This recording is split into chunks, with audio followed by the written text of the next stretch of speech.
donc le low-tech, comment nos usages du numérique polluent la planète. C'était le thème de la première intervention avec Camille Justo-Morellet, juste avant à 14h30.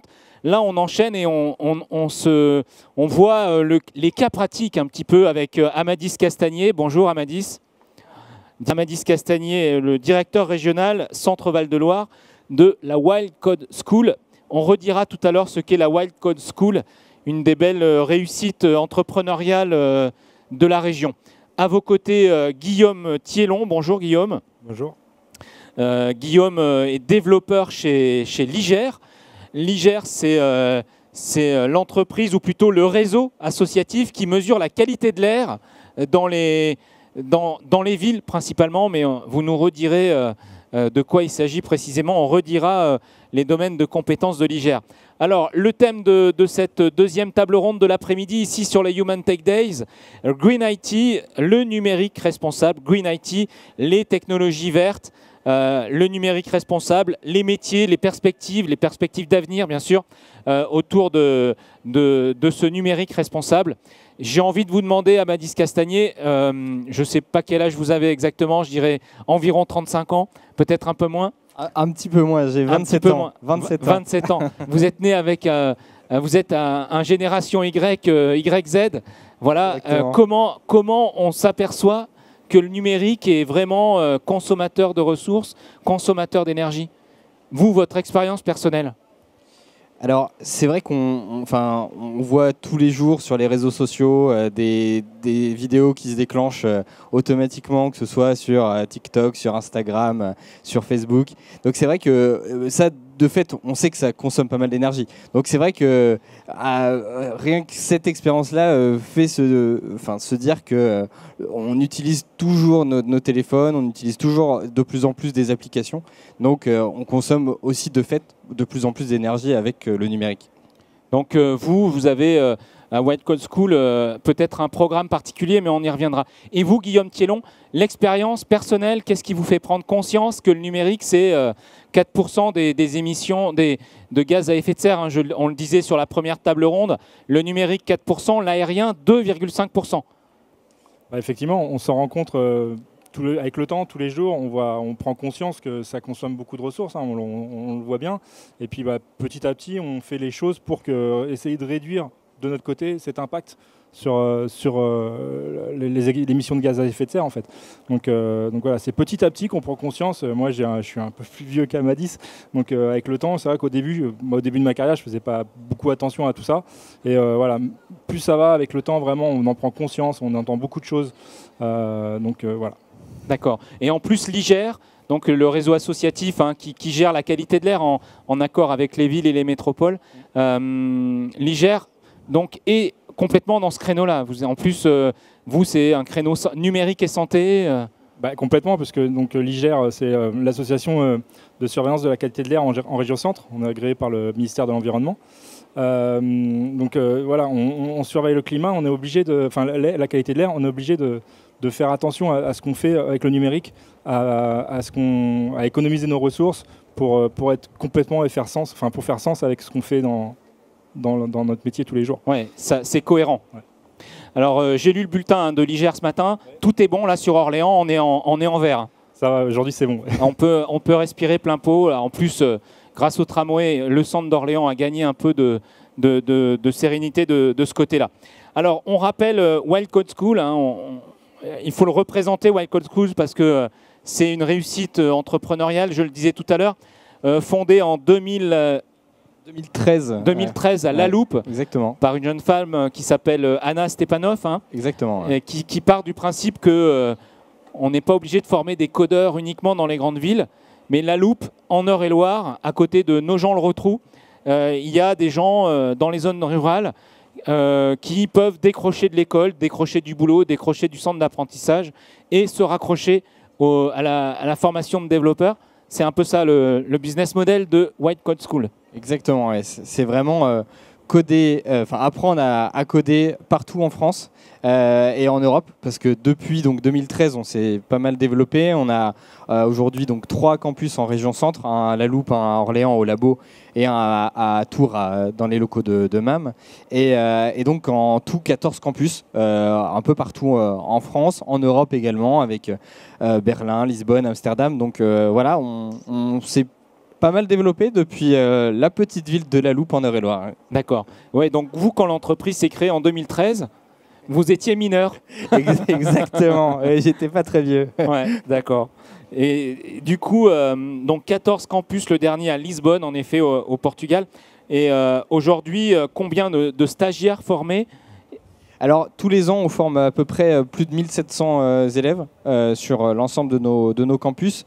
On a donc à peu près, dans différents domaines et différentes compétences, on a aujourd'hui 5 domaines de formation. Au tout début de la création de l'école, c'était uniquement du développement web. Et aujourd'hui, donc, ça va être du développement web, mais également de la data, également de la cybersécurité, également du web design et du product management avec du business développement. Ouais, c'est-à-dire des fonctions plutôt commerciales si on se passe des anglicismes. Donc vous élargissez vos domaines de compétences, plus seulement le code, le développement, mais au-delà. Et donc la cybersécurité, qui est un sujet évidemment dont on parlait tout à l'heure hors table ronde, un sujet qui est en train de prendre énormément d'importance puisque toutes les structures quasiment aujourd'hui sont attaquées. La région, mais la banque, les écoles, les hôpitaux évidemment qui sont fragiles. Peut-être l'IGER, je ne sais pas si vous avez été attaqué à l'IGER par récemment, non. Non. Pas récemment. On ne veut pas vous piquer vos données de qualité de l'air. Personne n'en veut. On les donne gratuitement sur l'open data. Donc. Voilà, vous les donnez. Très bien. Donc je vous ai demandé votre expérience personnelle et ce sujet-là autour du Green IT et du numérique responsable. Comment White Coal School intègre dans ses formations le numérique responsable? Alors, ça fait maintenant plusieurs mois que la White Coal School a intégré dans l'ensemble de ses formations des modules sur vraiment la sensibilisation à la Green IT.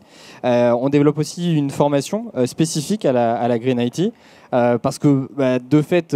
qui s'appelle comment? Qui s'appelle simplement formation Green IT. Donc c'est aussi simple que ça. Mais donc avec vraiment une formation de base. Juste, pardon, Amadis, juste un point de sémantique. Pourquoi vous ne dites pas formation sobriété?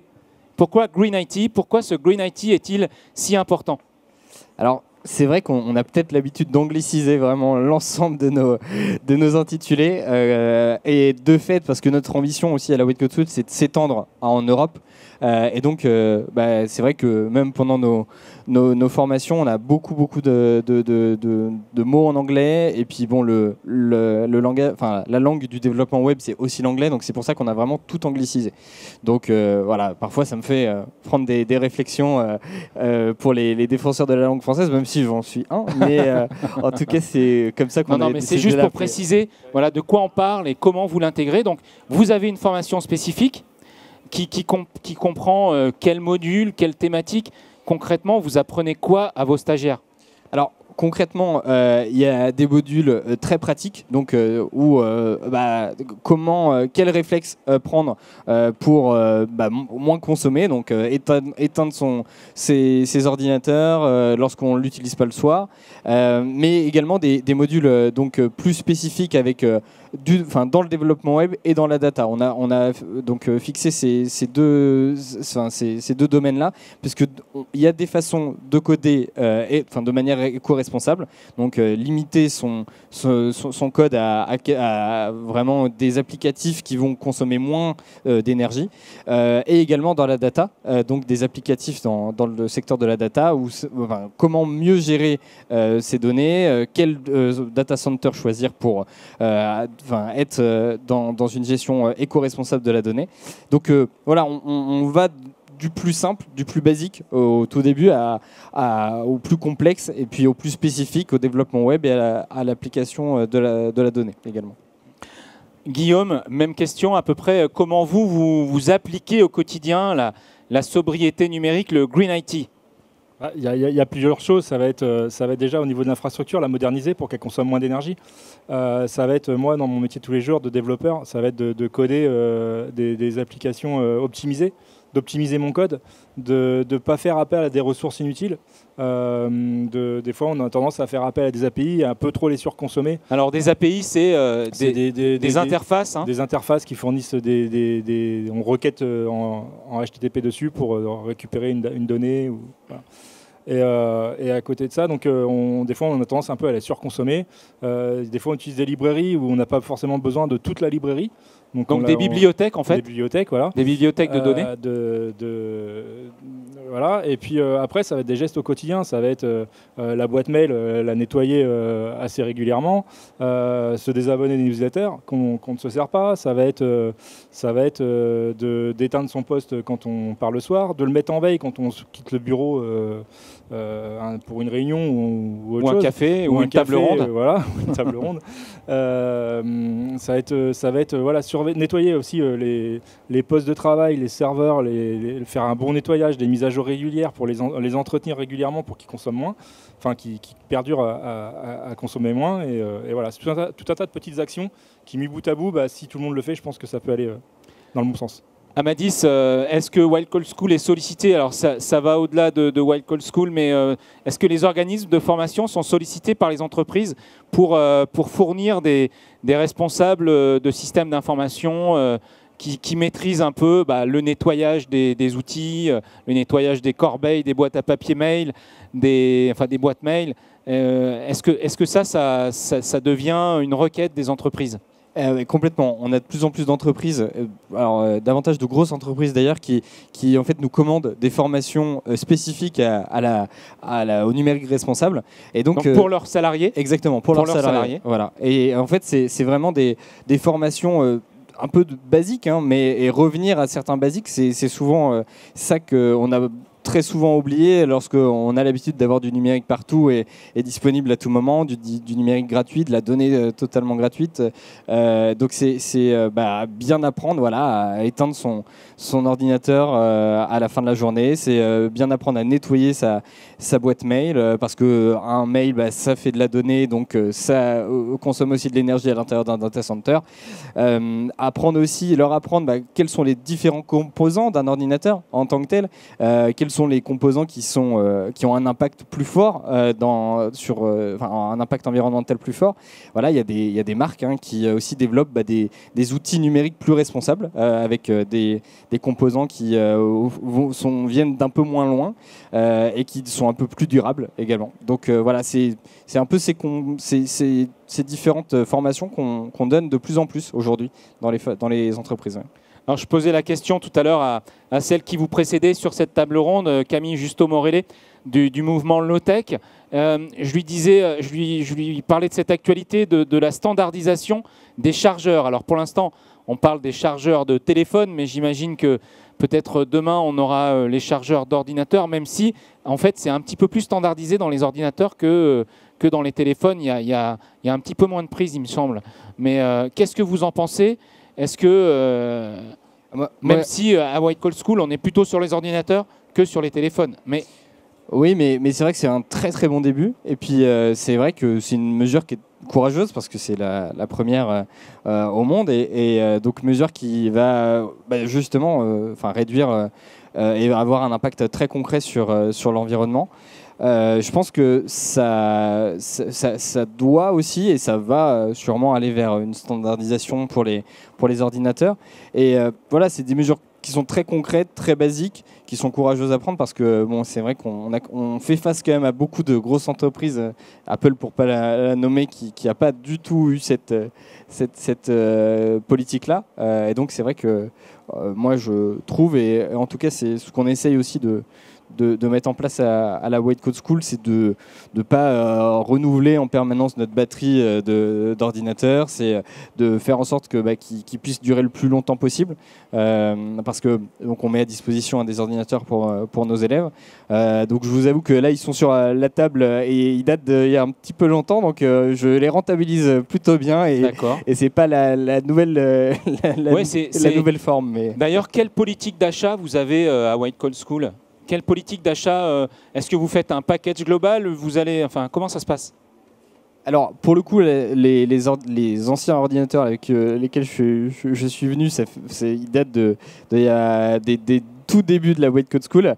Mais effectivement, c'est vrai que dans les nouveaux achats qu'on passe à la White Coat School, on réfléchit d'ailleurs de plus en plus à prendre des ordinateurs sous le modèle Fairphone qui en fait développe de plus en plus des ordinateurs avec des composants qui sont de fait qui viennent de moins loin, réparables. Fairphone, c'est les téléphones réparables, c'est ça ? Exactement, c'est ça. Ouais. Voilà.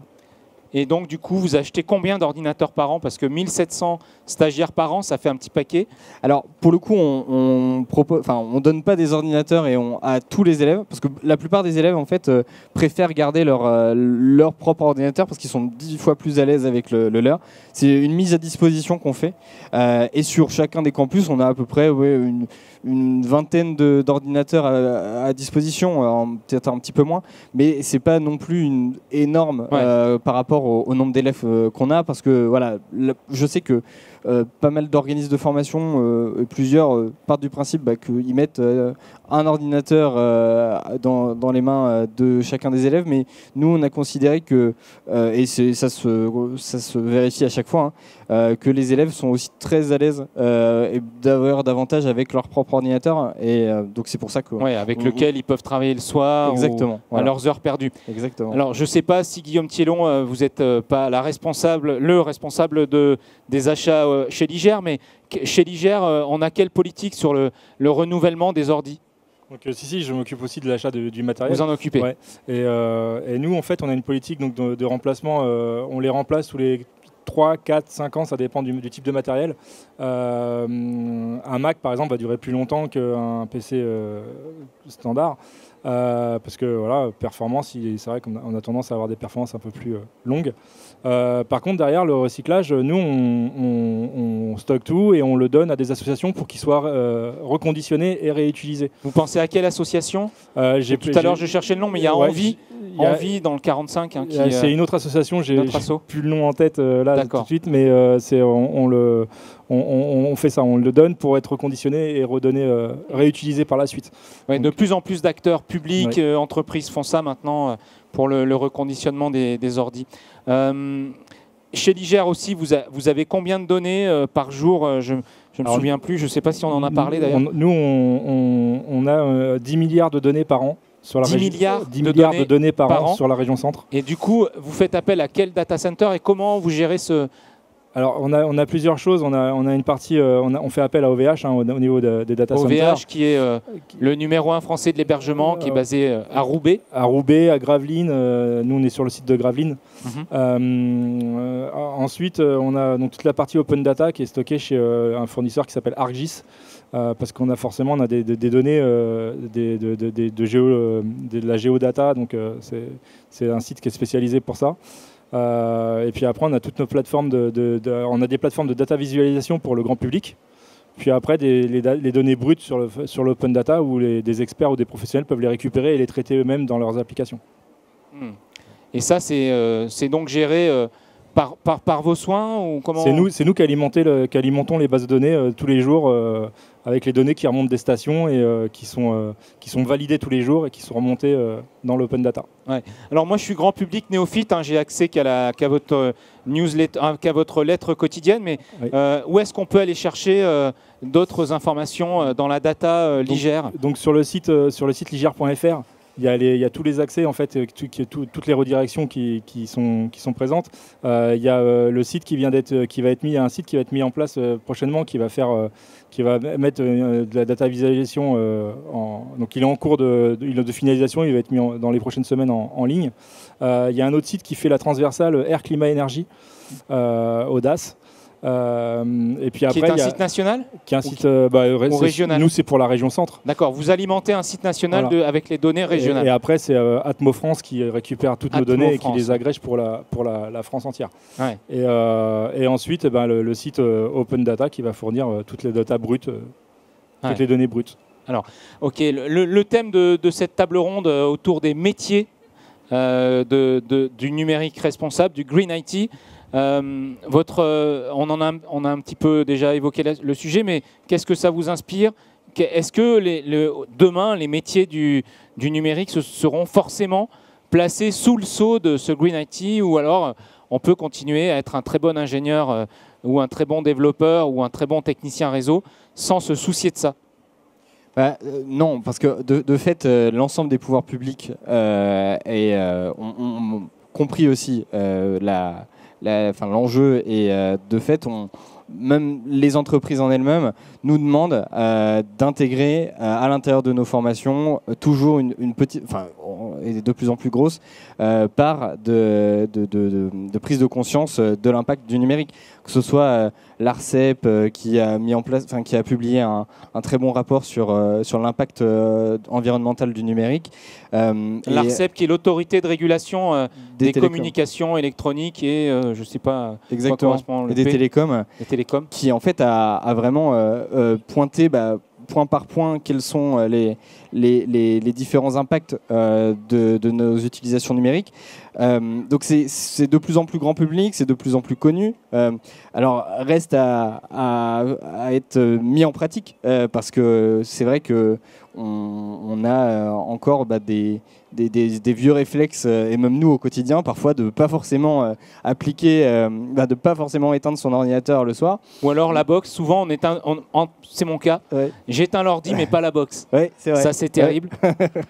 Ça fait beaucoup d'énergie. Exactement. Mais c'est pour ça que voilà, c'est même pas forcément des formations nous qui sont très complexes parce que ça va vraiment être des réflexes parfois qui semblent assez basiques, mais qui peuvent faire la différence. Et sur une entreprise qui peuvent également faire des économies d'énergie, mais également des économies financières pour l'entreprise. Donc c'est parfois une composante qui n'est pas négligée, notamment avec l'augmentation du coût de l'énergie aujourd'hui. Ouais. Donc voilà, je pense qu'il faut que dans tous les métiers du numérique, que ce soit développeur, data, analyse, data ingénieur, cybersécurité, on ait à chaque fois cette composante de la Green IT, du numérique responsable, qui soit une part de la formation pour que au quotidien, après, en application, dans le monde professionnel, par la suite, les élèves qui sont formés aient cette compétence-là et ces réflexes. Voilà. Est-ce que vous n'avez pas l'impression de prêcher dans le désert quand on voit le jeune public? Bon, je parle pas des enfants d'une école primaire, mais plutôt des ados ou des jeunes adultes que vous voyez arriver, qui sont geeks à fond, qui arrivent à Wild Cold School, qui veulent tout péter. L'énergie, l'environnement, c'est un souci secondaire. En fait, ça va dépendre parce qu'on a dans les nouvelles générations, et moi qui fais beaucoup les collèges et les lycées où je vais présenter les métiers du numérique, on a une préoccupation de l'environnement qui est juste majeure et de plus en plus. Les marches pour le climat, c'est énormément de jeunes qui se mobilisent. Il y a quand même beaucoup de jeunes générations qui ont conscience des enjeux climatiques et également qui utilisent énormément le numérique. Donc c'est vrai que l'enjeu, pour nous, c'est aussi de faire le lien entre les deux considérations. C'est de dire, oui, tu veux t'engager pour défendre le climat et puis pour défendre la planète, mais tu utilises aussi énormément le numérique. Pour t'engager pour la planète, il faut que tu modifies ton comportement face aux outils numériques. Donc c'est tout l'enjeu. Ouais. Guillaume Thiellon, même question. Est-ce que le Green IT, est-ce que le numérique sobre et responsable est inhérent ou on va dire indétachable du numérique demain? Ouais, je pense que la prise de conscience est là. On l'a vu tout au long du débat. C'est des petits gestes du quotidien que tout le monde commence à faire. On peut plus faire sans ces gestes-là. Maintenant, faut agir. Et c'est comme je disais tout à l'heure. Moi, je le fais tout seul de mon côté. On peut avoir l'impression que ça sert strictement à rien. Mais si tout le monde le fait, on verra la différence rapidement. Ouais. Cas très concret. Chez l'IGER, pour alerter la population sur un pic de pollution, bon là on a de la chance, il y a du vent, il y a des nuages, il y a eu de la pluie, le ciel a été lavé, mais souvent Orléans, et là je pense qu'on va rechoper quand il y a un petit peu de canicule, un petit peu de départ en vacances, on monte pas très loin du 8 ou 10, de l'indice qui est de 1 à 10, enfin de 0 à 10. Oui. Orléans est souvent dans les 3 dernières. 7, 8, 9, 10, enfin 7, 8, 9. 10, je ne crois pas qu'on ait encore atteint. Non, pas encore. Ouais, pas encore. Mais il me semble de mémoire qu'on a eu 9 l'été dernier, à plusieurs jours. Est-ce que vous pourriez vous dire, on va faire une super infographie en 3D avec de l'animation, ça va consommer de la bande passante et les Orléanais, ils vont être avertis. Et pourtant, vos lettres d'information, elles sont très sobres. Oui. On a une carte de la région avec juste un chiffre et une couleur, point barre. On ne peut pas faire plus simple. Est-ce que ça, c'est volontaire ou est-ce que c'est un manque de moyens? Alors, y a les Parce deux. Que vous pourriez vous leur dire, attention Orléanais, demain, vous allez vous étouffer. Oui, non, bah, on alerte, c'est des alertes qui partent en préfecture et qui vont dans les médias, notamment France 3, pour alerter le public, parce qu'on est obligé d'alerter le public quoi qu'il arrive. Hein. On est là pour ça déjà, ouais. Et c'est notre raison d'être. Et après, effectivement, elles sont sobres pour réduire aussi Alors, il y a les deux, il y a aussi une question de moyens, mais jamais on mettra des systèmes de diffusion 3D ou des hologrammes partout pour alerter la population. À la coréenne. Voilà. Je vous invite à aller sur les sites coréens. C'est assez impressionnant. Les sites coréens, eux, un accident de métro, on voit les morts. Oui, en virtuel, hein, mais on les voit. C'est assez impressionnant. Alors là, on ne verra pas les Orléanais s'étouffer sur le site de l'IGER. Non. Jamais.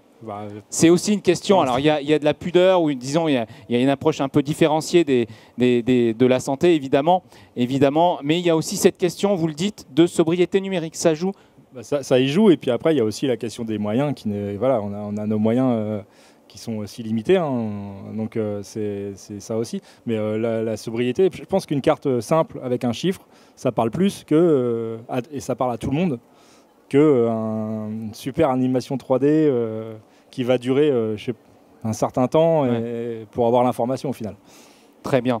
Donc on va dire les infographies de l'IGER plutôt en basse définition et en bande passante minimum, plutôt que des choses catastrophistes ou catastrophiques qui appellent un peu et qui sonnent l'alarme.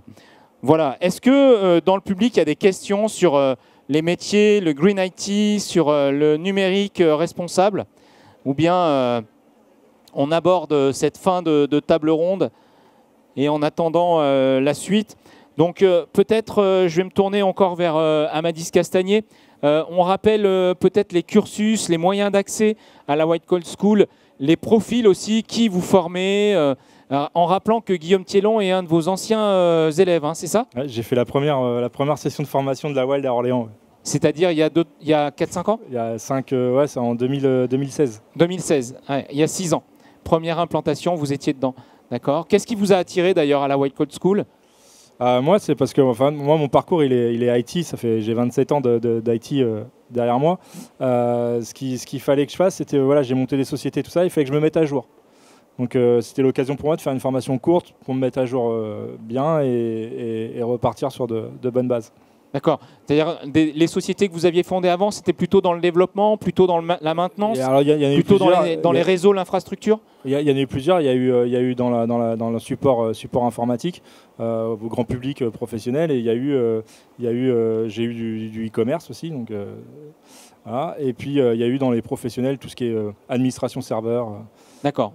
Et c'est intéressant parce qu'on peut voir justement que le développement, enfin vous y êtes une illustration, c'est un métier qui a un filtre plutôt large. Exactement, et puis qui est en perpétuelle évolution également. Donc c'est vrai que pour le coup, on s'adresse à un profil plutôt large, à des profils en tout cas plutôt larges pour nos élèves, parce que au tout début donc, de la création de l'école, on était vraiment uniquement sur du développement web, avec une composante et aussi un public plutôt en reconversion professionnelle. Aujourd'hui, on se rend compte qu'on a toujours beaucoup de gens en reconversion professionnelle dans nos classes. C'est quelle part cette reconversion professionnelle sur les 1700 stagiaires par an? Alors, je n'aurai pas le chiffre exact, mais en tout cas une bonne moitié. Encore une bonne moitié. Encore une bonne moitié de reconversion professionnelle, puisque c'est vrai que on a alors parfois des gens qui étaient vraiment intéressés et puis passionnés par le numérique, qui n'en avaient pas forcément fait leur métier, ou qui le pratiquaient aussi d'une autre façon chez eux, et qui, on voit aussi dans les métiers de demain cette opportunité là. Donc c'est vrai que nous, on a maintenant également de plus en plus de jeunes, de jeunes lycéens qui viennent d'avoir le bac et qui sont passionnés par le numérique, mais qui ont envie de mettre les mains dedans directement après le lycée et de pas forcément avoir une formation classique en école d'ingénieur, mais qui ont envie d'aller très très vite soit en alternance, parce qu'on développe également les alternances de plus en plus. Donc soit des profils d'anciens lycéens, soit des profils de gens en reconversion, soit comme Guillaume qui travaillait également dans la filière numérique, mais qui avait besoin d'aller jusqu'au diplôme de développeur web. D'actualiser ses connaissances en fait. Exactement. De les valider. Ouais. Les conditions d'accès à la White Coat School? Alors, il y a un parcours de candidature à suivre avec un entretien de motivation, avec un entretien technique, avec un petit tech challenge. Et puis, donc, c'est voilà, un entretien de candidature assez simple sur notre site internet directement. On a donc 3 campus en région centre. Un campus aussi en distanciel, avec des formations en distanciel disponibles qu'on fait en classe, virtuelle, mais en classe quand même, puisque c'est toujours 15 élèves connectés de 9h à 17h30 avec le même formateur pendant toute leur formation. Donc, pour qu'on puisse aussi se former à la cybersécurité, se former au développement web partout en France, même pour des gens qui sont dans des plus petites villes, parce que c'est un peu notre credo depuis le début. Ouais, c'est dans votre histoire. Et donc, on se forme à quel métier? Donc, le développement web, le code. Vous avez parlé de la cybersécurité, de la data. Est-ce qu'on peut être ingénieur data en sortant de White Coat School? On vient de lancer donc, une formation data ingénieur. On a également donc, des formations pour devenir expert en cybersécurité, pour devenir donc, data analyst, data scientist également, des formations en technicien système réseau également qu'on vient de lancer, des formations pour devenir product manager, business developer également, donc avec une composante plus commerciale. Exactement. Plus commercial, très bien. C'est une formation qui dure, alors j'imagine que chaque formation a sa durée, mais en moyenne c'est... Alors, les formations de base de développeur web ou de data analyst, qui sont nos formations pour un public soit en reconversion professionnelle ou sans expérience forte dans le numérique, ça va être une formation de 5 à 6 mois, donc des formations courtes, mais c'est vrai que toutes les autres formations vont avoir une durée différente. On a des formats alternance sur 1 an. Donc avec 3 semaines en entreprise, 1 semaine en formation. Mais c'est vrai que ça dépend vraiment de chacune des formations. Et le taux de placement à l'issue de cette formation, les formations initiales, bon, les formations en alternance, on imagine que le taux de placement est... Voilà, il est connu dès le départ, mais pour les formations initiales? Alors sur les formations initiales, on est à 85% d'insertion professionnelle. Mais de fait, parce qu'on est aussi dans un secteur d'activité qui recrute, avec pas assez de gens formés encore, et toujours au développement web, à la data, à la cyber. Enfin voilà, ce sont des métiers vraiment qui recrutent et de plus en plus. Donc et pour lesquels on essaye d'adapter tous les ans en permanence nos formations en fonction des nouvelles technologies. Et qui finance la formation? Est-ce que c'est l'élève? Est-ce que c'est l'entreprise? Est-ce que c'est un dispositif Pôle emploi, région? Alors on a plusieurs possibilités. On a, puisqu'on a été retenu par la région dans le cadre du plan régional de formation, on a grâce à la région centre des places financées. On a également Pôle emploi qui finance beaucoup de nos apprenants. Transition Pro également, dans le cadre d'une d'une reconversion professionnelle. Mais également on peut ouvrir des formations grâce à l'OPCO Atlas, qui est l'OPCO qui est attribué au secteur du numérique. Voilà, qui est l'organisme collecteur de la formation professionnelle du secteur numérique, mais ça comprend, si ma mémoire est bonne, les assurances, la banque, tous ces secteurs-là qui financent en fait un fonds commun et qui après paye des places donc à White Coat School. Exactement, qui paye des places en fonction des besoins de recrutement. Donc dès qu'une entreprise nous ramène un besoin en recrutement sur tel ou tel métier, nous il nous suffit en fait de le transmettre à l'OPCO Atlas qui va avec Pôle emploi donc pour mettre en place ces financements. Voilà. On dit merci à Guillaume Thiellon. Merci Guillaume. Merci. Merci Amadis Castagnier. Merci. Merci beaucoup.